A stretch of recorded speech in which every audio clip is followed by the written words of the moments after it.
There are memories that shape us, molding us into what we have become.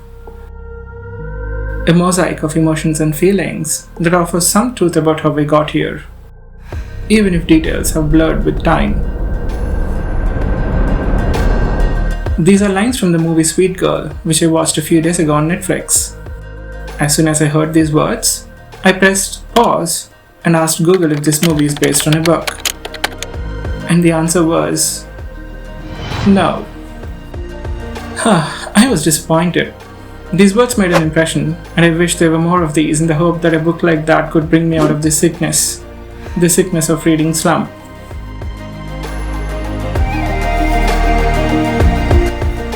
After waking up sometime post midnight yesterday, I wanted to give the search another try, but before I jumped right into it, I gave my mind some warm-up, a little taste of a few lines of words, an escape into a different world, and a momentary forgetfulness of another night of ruined sleep.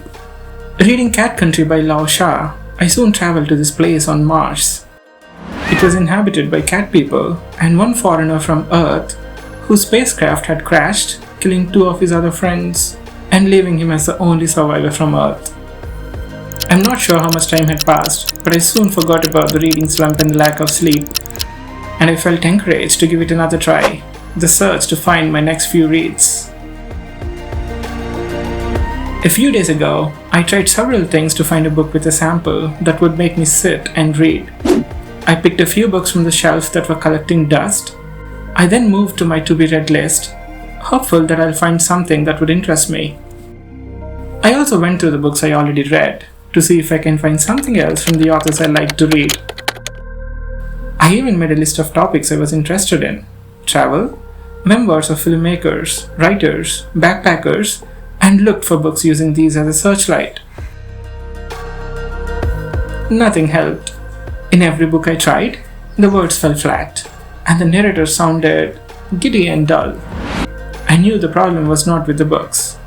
It was my mind, and the fix was to give it a break and try another day. Last night was different. I went all in with travel. Starting from Google and then hopping onto Goodreads, Reddit, and some blogs, I read several travel-based book samples and ended up liking many of them. In an age of mass tourism, everyone set off to see the same things, and that was what travel writing seemed to be. The travel book was a bore. A bore wrote it, and bores read it. This is from the book The Great Railway Bazaar by Paul Theroux.